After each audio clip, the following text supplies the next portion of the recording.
Acho que eu vou sentar.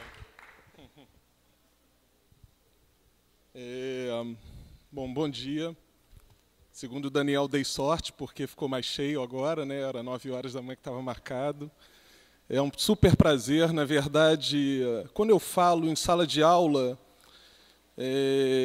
eu entro na sala de aula, minha primeira frase, eu digo que eu quero provocar, mas eu vou deixar esse papel com a Sheila. Toda vez que eu encontro com ela me provoca de uma maneira que me tira do eixo.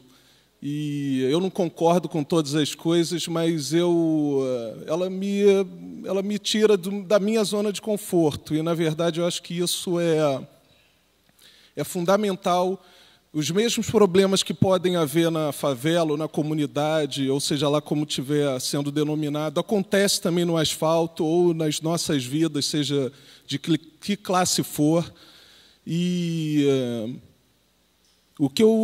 talvez a minha grande contribuição agora, na minha fala, que eu vou tentar cronometrar aqui para estar dentro do meu quadrado dos 10 minutos, que ela seja motivacional.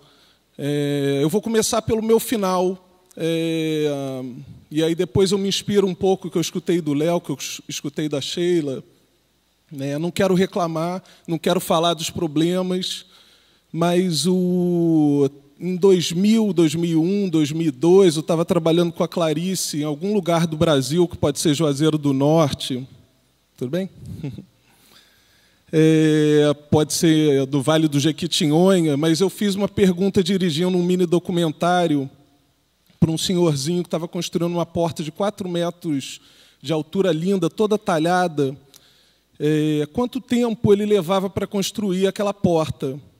Era uma primeira pergunta para eu entender aquela dinâmica ali. Ele parou de talhar imediatamente e, como um bom filósofo, ele mandou: eu levei 80 anos para fazer isso em 15 dias, meu filho.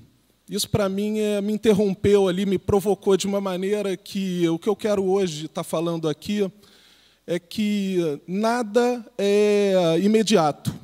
Na verdade, eu vou mostrar rapidamente o Multiplicidade, que é um projeto de 10 anos, e que, certamente, no primeiro ano, ele tinha uma indefinição, porque era muito difícil de classificar para os patrocinadores, para o meio artístico, do que ele poderia vir a ser, e isso acabava desencadeando no mercado de trabalho os profissionais que eu estava tentando absorver para trabalhar ali dentro desse mercado, que eu sabia que era uma porta de entrada para o mercado de entretenimento. Hoje, as pessoas que trabalham no Multiplicidade e que passaram por 10 anos no Multiplicidade são cobiçados no Rock in Rio, são cobiçados quando acontecem os grandes eventos, os Rios Mais 20, ou todos os outros. Então, de uma certa maneira, essa teoria que o que a gente vem acumulando, essas pontes que a gente vem construindo, eu acho que é a fórmula de seja lá onde a gente vai chegar, né, juntando os acertos, os erros, os sucessos e os fracassos, que é onde a gente vai chegar. Pode dar uma passada aí, por favor? Eu vou me enrolar, certamente. Tecnologia não é o meu forte.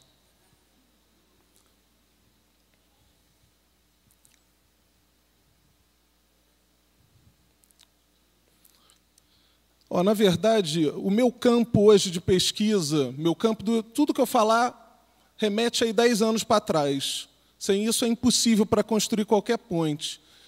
O meu campo de pesquisa é movido pela curiosidade e eu navego nas coisas que eu não tenho a menor certeza onde elas vão dar. Então, esse é o tipo de diálogo entre arte, música, imagem, junto com a tecnologia, com as novas tecnologias, e seja elas quais forem, as do passado e as do futuro, as que estão sendo investigadas. Essa é a minha pesquisa, e eu viajo bastante fora do Brasil, pesquiso aqui dentro também quem está investigando esse tipo de linguagem, das tecnologias que a gente domina no Brasil, a tecnologia da gambiarra, a tecnologia mais analógica, que aí a favela tem um know-how para criar uma universidade, é só a gente se ligar disso.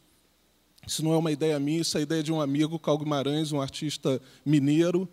E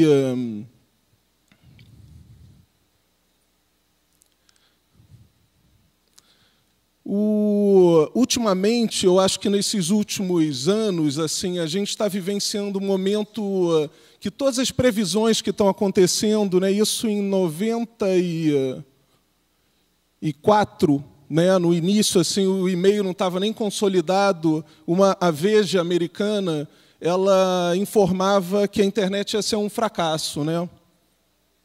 Em 2006, ela elegia nós, você, né, como a personalidade do ano, né, que é uma prática que eles fazem todo ano. Um dia eles colocam o Lula, outro dia eles colocam o Barack Obama, eles vão criando os personagens, seja também do momento, da tendência. Mas, nesse momento, em 2006, né, eles estavam elegendo que a revolução já estava impregnada na nossa vida, né?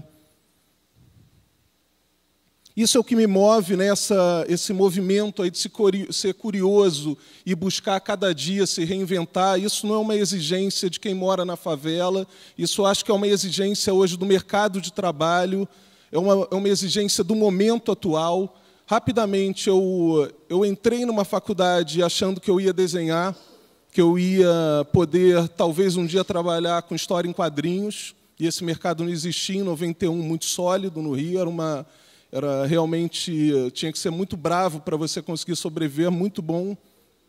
Eu entrei na MTV, e que era totalmente incoerente naquele momento que todo mundo estava dentro do seu quadrado, então eu estudava design gráfico e estava trabalhando numa televisão, meus professores me pressionando, pô, vai fazer cinema, e eu insistia com isso, na verdade não tinha a menor certeza, mas isso, de uma certa maneira, servia também como uma mola, uma provocação para eu seguir adiante.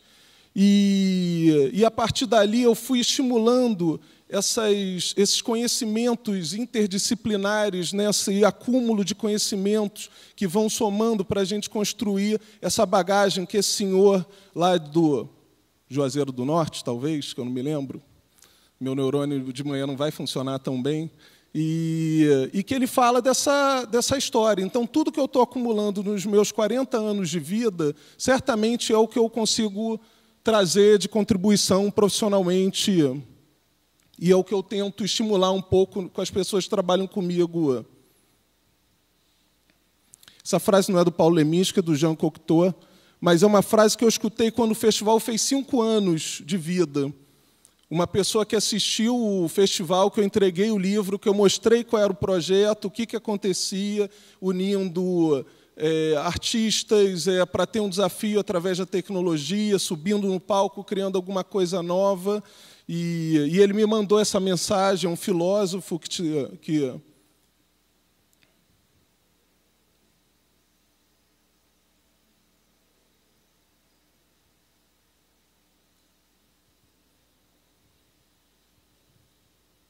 inquietude, eu acho que é outra coisa também que é o que a gente tem que buscar o tempo todo nesse mercado maluco. Outra coisa também sobre o mercado, nessa semana eu soube que o Google contratou uma pessoa de 12 anos.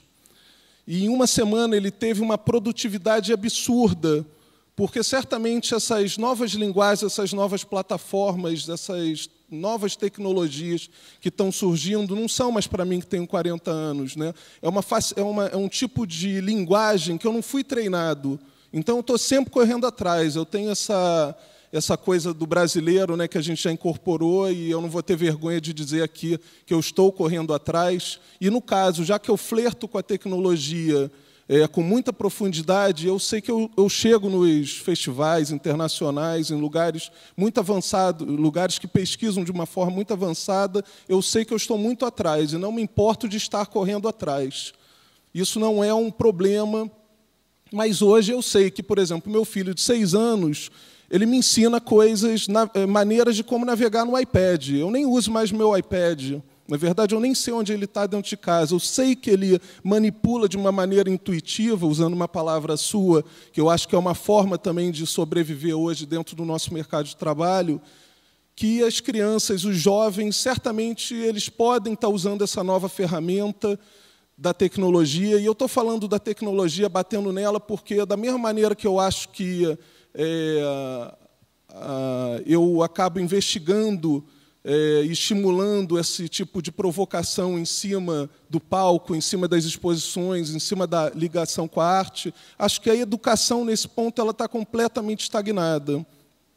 E falo de uma maneira também bastante provocadora, no sentido mais aberto, né? Hoje a gente ainda está numa metodologia de educação do século XIX, do quadro negro, de decorar, de tentar entrar na universidade. E aí, repito, assim, hoje tem um garoto de 12 anos dentro do Google que, em uma semana, ele teve uma produção de aplicativos que pessoas que são formados, que têm as melhores graduações do mundo, e em um ano não conseguem produzir.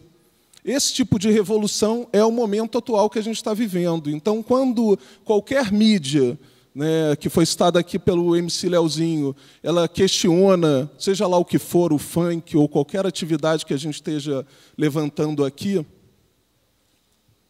está acabando. Ela... Todo mundo recebeu isso?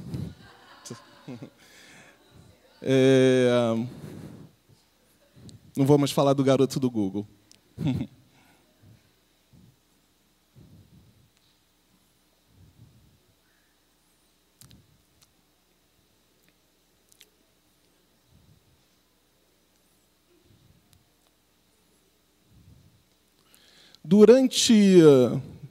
Durante 9 anos, tendo pressão, inclusive, do meu patrocinador, do patrocinador do festival Multiplicidade, que é a Oi, né, eu tive uma oportunidade, quando estava surgindo o Centro Cultural, aqui no Rio de Janeiro, o EFTURO, na época era Centro Cultural Telemar, tal, eles me questionaram se eu poderia fazer um projeto de 1 mês. Num trabalho autoral que eu estava fazendo, ligado a um cinema, o cinema expandido, tal, e eu propus que o projeto tivesse 1 ano e que ele tivesse continuidade. Como eu não era um produtor cultural, a minha ousadia me permitiu que eu fizesse uma proposta de 10 anos. Isso soou como um absurdo, eles queriam se levantar da mesa, eu falei, tudo bem, então a gente não faz. Isso, na verdade, foi exatamente o que eu acredito que a gente possa fazer com a educação, que é um tempo mínimo para a gente implementar, para a gente correr todos os dias, para a gente errar, para a gente acertar e para a gente entender, dentro de um processo, o que a gente pode estar evoluindo e contribuindo e deixando como legado. Então, todas as histórias que eu escuto aqui, é importante que a gente seja tolerante, é importante que a gente entenda que a margem de erro, a margem de risco, ela é grande, ela é normal que aconteça, mas, certamente, eu acho que isso é o que vai fazer que tenha algum sucesso. Esses são alguns outros trabalhos, né? Certamente o derivado da investigação que eu faço com o Festival Multiplicidade acaba me possibilitando trabalhar também com teatro, com cinema, com show, fazendo um trabalho mais autoral, em direção de arte, sempre usando a tecnologia, tentando fazer de uma maneira, pelo menos, que me instigue a ser um pouco diferente. E, para concluir, ainda temos quanto? 10 segundos? Acabou, já foi, né?